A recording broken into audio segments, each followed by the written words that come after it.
Ceci est un livre audio autogénéré par Google. Préface. Professeur Alexandre Gorbounov, recteur de l'Université linguistique d'État de Piatigorsk, Russie.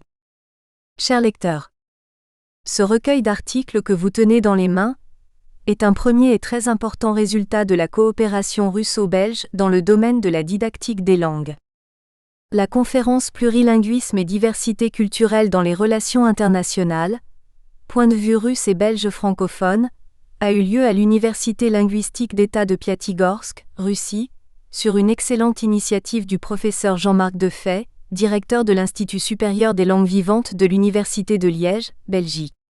Les articles de tous les participants à cette conférence sont publiés dans cet ouvrage que je tiens à présenter comme un phénomène interculturel signifiant. Les auteurs des articles examinent un certain nombre de problèmes concernant le mélange des cultures dans l'enseignement des langues étrangères vivantes. Il est évident que l'acquisition des langues étrangères n'est plus possible sans celle de la culture servant pour la langue étudiée.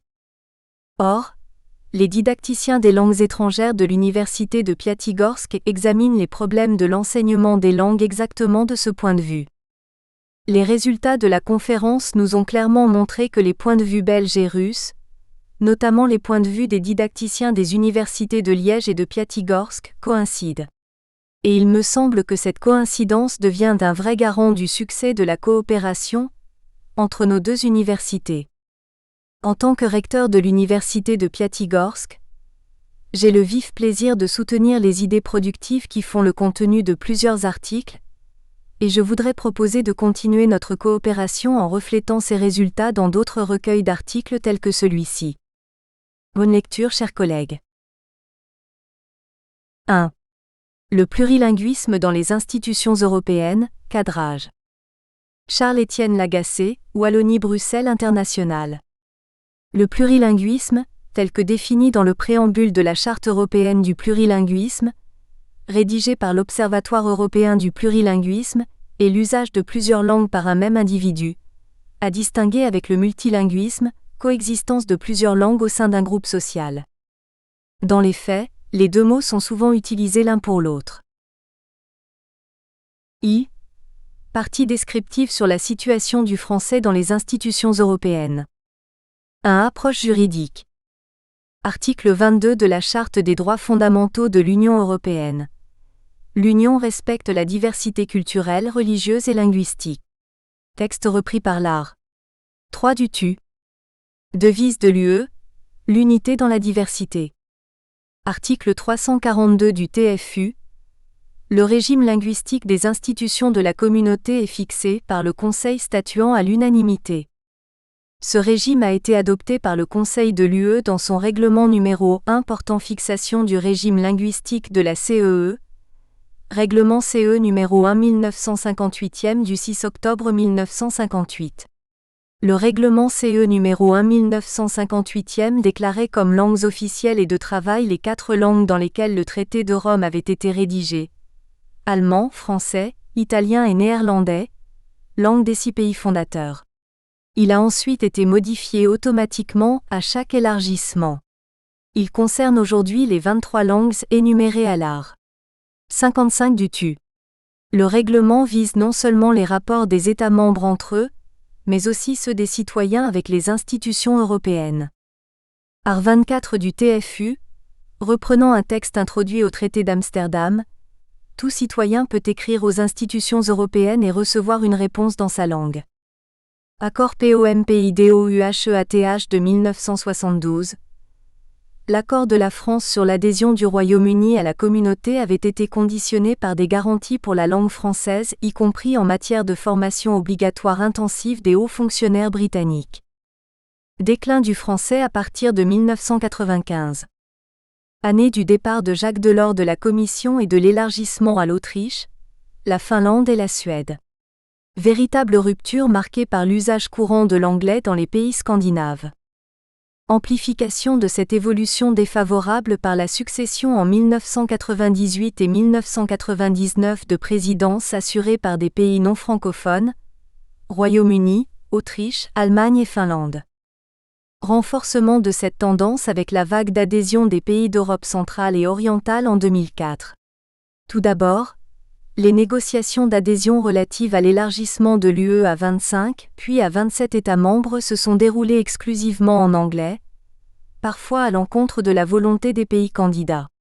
Ensuite, 2/3 des nouveaux fonctionnaires sont arrivés à Bruxelles avec l'anglais comme principale langue étrangère. Élargissement successif. Aujourd'hui, le régime linguistique de l'UE intègre la totalité des langues nationales. 23 langues officielles dans l'UE, dont le gaélique irlandais depuis le 13 juin 2005, 4 langues régionales à statut officiel, catalan, galicien, basque et depuis octobre 2009, le gaélique écossais. Par ailleurs, on recense 60 langues locales, sans parler des langues des immigrants. 2. Approche plus détaillée. Les régimes linguistiques des différentes institutions. Article 6 Règlement numéro 1958e. Les institutions peuvent déterminer les modalités d'application de ce régime linguistique dans leurs règlements intérieurs. Cette disposition a entraîné un large pouvoir d'appréciation des institutions. Conseil européen. Travaux dans toutes les langues officielles. Conseil de l'UE. Règlement intérieur, multilinguisme intégral, mais n'est appliqué qu'aux réunions des ministres. Comité des représentants permanents, travaille en 3 langues, anglais, français, allemand. Activités liées à la présidence du Conseil de l'UE, anglais, français et langue du pays qui exerce la présidence. Groupe de travail préparatoire aux réunions des ministres. Documents fournis en anglais et en français. Situation variable pour les groupes de travail selon les matières. En anglais exclusivement, en anglais et français, pour certains groupes il faut payer pour obtenir une traduction dans sa langue. Mais concernant les documents, pression du Conseil en faveur de la langue anglaise. Plus on descend dans la hiérarchie, moins le multilinguisme est respecté. Parlement européen. Toutes les langues officielles, du moins dans les séances plénières. Commission européenne. D'après son manuel de procédure, les documents soumis à l'approbation de la Commission en séance doivent être disponibles dans les langues nécessaires aux besoins des membres de la Commission, français, anglais, allemand. Langue de travail de fait, anglais et français. 21 des commissaires européens sur 27 ont un site internet en anglais, langue unique. Cour de justice de l'Union européenne. Le français est la langue du délibéré dans le système juridique communautaire. Les arrêts et avis de la CJUE et du tribunal de première instance sont rendus en français, puis traduits dans les autres langues. Banque centrale européenne, selon le statut linguistique, 9 langues de travail, 8 langues plus anglais, mais dans les faits unilinguisme anglais, ce qui est paradoxal puisque le Royaume-Uni n'est pas membre de l'Eurogroupe. Agence européenne, régime linguistique variable mais parfois unilinguisme anglais. 3. Approche statistique. D'après une étude Eurobaromètre, publiée en février 2006, les langues officielles de l'Union sont parlées au titre de langue maternelle par les pourcentages suivants de citoyens de l'Union. Allemand 18%, anglais 13%, italien 13%, français 12%. Usage du français prédominant jusqu'au milieu des années 1970, puis introduction de l'anglais. Langue des textes primaires de la Commission européenne en 1986. Français 58%, anglais 26%, allemand 11%, autres 5%. En 2007, français 12,3%, anglais 73,5%, allemand 2,4%, autres 11,8%. Présence écrasante de l'anglais. Langue parlée par 51% des Européens, langue source de 72% des documents à la Commission, langue apprise par 85% des élèves de l'enseignement secondaire. Les services d'interprétation et de traduction sont les plus importants du monde. Toutefois, le coût en 2004 ne dépassait pas 2,28 € par citoyen. Pour tenter de freiner le déclin de la langue française, mesures mises en œuvre au sein de l'UE, mais surtout par le biais de l'OIF. 2. Les mesures en faveur du plurilinguisme et du français. 1. L'Union européenne. Observatoire européen du plurilinguisme, structure de mutualisation entre tous les partenaires du plurilinguisme. A rédigé une charte européenne du plurilinguisme traduite dans toutes les langues de l'UE, dépasse le cadre de l'Union par la réaffirmation des droits universels. Nomination d'un commissaire au plurilinguisme en 2007, Léonard Orban. Depuis le 10 février 2010, date de son entrée officielle en fonction, la commissaire responsable de l'éducation, de la culture, du multilinguisme et de la jeunesse est la chypriote Androula Vassiliou. Divers rapports ont été produits, mais qui visent surtout la société plutôt que les institutions. Mission de la Direction générale de l'éducation et de la culture: renforcer et promouvoir l'éducation et la formation tout au long de la vie, la diversité culturelle et linguistique, la mobilité et la participation active des citoyens européens, plus particulièrement des jeunes. Recommandation de l'apprentissage, langue maternelle +2, sommet de Barcelone 2002, mais de nombreux pays restent en dessous de cet objectif. Le médiateur européen peut jouer un rôle, comme il l'a déjà fait concernant les sites internet des présidences. On rappellera que les 3 villes sièges des institutions européennes, Bruxelles, Luxembourg et Strasbourg, sont essentiellement francophones, ce qui signifie que les fonctionnaires et diplomates accrédités évoluent dans un environnement francophone. 2. L'Organisation internationale de la francophonie. Composée de 70 États et gouvernements, 56 membres et 14 observateurs. 15 États membres de l'UE sont membres de l'OIF, 7 pays membres et 8 observateurs, et pourtant place du français de plus en plus faible. 4 grandes missions tracées par le sommet de la francophonie. Promouvoir la langue française et la diversité culturelle et linguistique. Promouvoir la paix, la démocratie et les droits de l'homme. Appuyer l'éducation, la formation, l'enseignement supérieur et la recherche. Développer la coopération, au service du développement durable. Mise en place d'un plan pluriannuel pour le français dans les institutions européennes, en 2002 par la France, la Communauté française de Belgique, le Luxembourg et l'OIF. Objectif: former au français les personnes qui sont amenées à travailler avec les institutions de l'UE, diplomates, experts, étudiants des collèges et masters européens. Bilan 2009 de ce plan.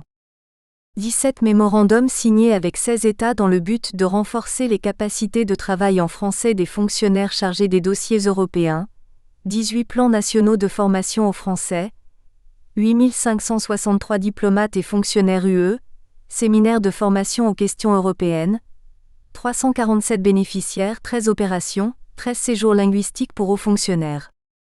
Réunion des ministres des Affaires étrangères des États membres de l'Union européenne et de l'Organisation internationale de la francophonie, à Bruxelles le 12 juillet 2004.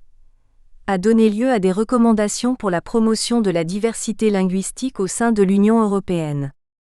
Déclaration solennelle des maires et bourgmestres des 3 capitales de l'Union européenne, signée le 24 mai 2006. Bruxelles, Luxembourg et Strasbourg qui constituent le réseau francophone des 3 capitales de l'Union. Concertation et coopération visant à promouvoir la diversité culturelle et linguistique au sein de l'Union. Favoriser le rayonnement de la langue française et de la francophonie multilatérale dans tous les domaines. Échanger sur leurs expériences respectives en tant que capitales européennes. S'appuyer dans le développement de projets d'aide au développement de villes francophones de pays membres de la francophonie. Vadémécum sur l'usage du français dans les organisations internationales.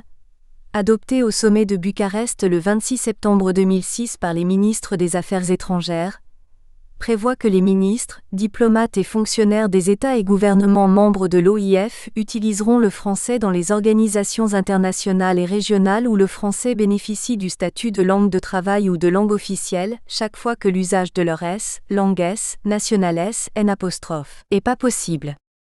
Résolution sur la langue française adoptée par les chefs d'État et de gouvernement des pays ayant le français en partage au sommet de Québec en octobre 2008. Vise notamment à renforcer les efforts de promotion de la langue française, accroître les actions concertées en faveur du multilinguisme, renforcer les programmes de formation et éducation en langue française. Groupe des ambassadeurs francophones auprès des organisations internationales. Un tel groupe fonctionne également à Bruxelles, réunissant les ambassadeurs bilatéraux et les représentants permanents et chefs de mission. 3. L'action de WBI en faveur de la langue française. Le soutien à l'enseignement du français à l'étranger constitue pour WBI un axe fort de son action internationale. Il est assez clair qu'hormis la France, la communauté française est la seule à consacrer des moyens importants au service d'une stratégie de longue haleine dans ce domaine. Les modalités de cette promotion sont principalement les suivantes. Envoi d'assistants de langue. Pays concernés: Allemagne, Autriche, Italie, Espagne, Pays-Bas, Royaume-Uni. Envoi de lecteurs dans les établissements d'enseignement supérieur. Pays concernés: Allemagne 5, Azerbaïdjan 6, Brésil, Bulgarie, Chili, Chine, Croatie, Espagne, Estonie, Hongrie, Israël, Italie, Val d'Aoste, Lituanie, Macédoine, Moldavie, Pologne, REP, Tchèque, Roumanie, Royaume-Uni, Écosse, Russie, Serbie, Slovaquie, Slovénie, Turquie. Le rôle du lecteur, outre l'enseignement de la langue française, est de promouvoir WB, notamment sur les plans culturels, scientifiques et académiques, et en particulier les universités et hautes écoles de Wallonie-Bruxelles. Nomination d'un enseignant chargé de développement au sein de l'IFAG, Institut francophone d'administration et de gestion. Envoi de formateurs, 12 postes, dans des lycées bilingues d'Europe centrale. Dans un contexte d'immersion, ils enseignent non seulement la langue française mais également d'autres disciplines en français. Pays concernés: Hongrie, Pologne, REP, Tchèque, Slovaquie. Envoi de formateurs dans les écoles de Louisiane. Soutien à plusieurs filières francophones dans l'enseignement supérieur à l'étranger, y compris par la désignation d'enseignants rémunérés par WBI, cas de la filière de droit de l'Université de Szeged. Octroi de bourses d'été, de recherche ou de spécialisation à des professeurs de français étrangers. Soutien aux coopérations entre associations de professeurs de français. Envoi de bibliothèques d'ouvrages littéraires ou scientifiques à des établissements étrangers. Offre d'une licence de consultation du site Cairn, permettant la consultation des collections de près de 200 revues francophones en sciences humaines aux universités abritant un lecteur. WBI, notamment via ses délégués en poste à l'étranger, prend une part active dans le cadre du plan pluriannuel d'action pour le français dans les institutions européennes. Une concertation stratégique intervient avec le ministère français des Affaires étrangères, avec les autorités luxembourgeoises comme avec l'OIF. Le plan se décline en mémorandums signés avec les pays bénéficiaires. Au total, 16 États ont signé aujourd'hui de tels mémorandums. Le mémorandum avec la Hongrie a été signé le 30 mars dernier. WBI apporte une contribution multiple et concrète, soit directement à l'intérieur du plan d'action, soit complémentairement. Organisation de séminaires thématiques par les délégués WB dans certaines capitales. Envoi d'enseignants de français dans l'enseignement supérieur ou secondaire de pays membres ou voisins de l'Union européenne. Recyclage linguistique de diplomates et cadres administratifs de ces pays. Accueil en stage de fonctionnaires, de diplomates, d'étudiants des écoles nationales d'administration ou d'écoles de gestion. Soutien au Centre européen de langue française, CELF. Créé au sein de l'Alliance française de Bruxelles-Europe conjointement en 1996 par le CGRI, devenu WBI, et le ministère français des Affaires étrangères, pilotage d'une plateforme d'opérateurs bruxellois visant à coordonner et structurer une offre de services en français pour les nouveaux diplomates et fonctionnaires européens arrivant à Bruxelles, coordination assurée par la délégation générale WB auprès de l'UE. Conclusion. Le multilinguisme des institutions européennes est une simple question de démocratie. S'agissant des organes qui font la loi pour les citoyens européens, il est normal qu'ils puissent comprendre et communiquer. Trop de multilinguisme tue le multilinguisme. Par conséquent, il faut adapter le degré de multilinguisme en fonction des institutions et des types de situations. Le multilinguisme intégral doit par exemple être conservé pour les séances publiques du Parlement européen et dans les publications officielles à destination des citoyens, journal officiel par exemple. Favoriser prioritairement l'intercompréhension passive. D'où la nécessité d'enseigner obligatoirement 2 langues étrangères. Importance de la vigilance des États membres de la francophonie et de l'UE. Mettre en adéquation les grands engagements dans la francophonie avec le comportement concret dans les institutions européennes. Mise en œuvre du Vademecum de Bucarest. Ceci implique de la part des États des attitudes bien précises en matière de fonction publique. Conditions de recrutement, exigence de plurilinguisme. Ne désigner auprès des institutions européennes et dans les réunions européennes que des diplomates ou fonctionnaires plurilingues maîtrisant le français. Instruction de respecter le vade-mecum de Bucarest. Organiser des sessions de formation et de recyclage linguistique des agents travaillant dans ou avec les institutions européennes. Importance de la société civile pour réagir aux dérives vers le monolinguisme. Importance du médiateur. Rôle des ONG, confère à Bruxelles, l'Association Défense de la langue française. 2. Didactique des langues et enseignement du français en Russie. Nikolaï V. Baryshnikov, Université linguistique d'État de Piatigorsk.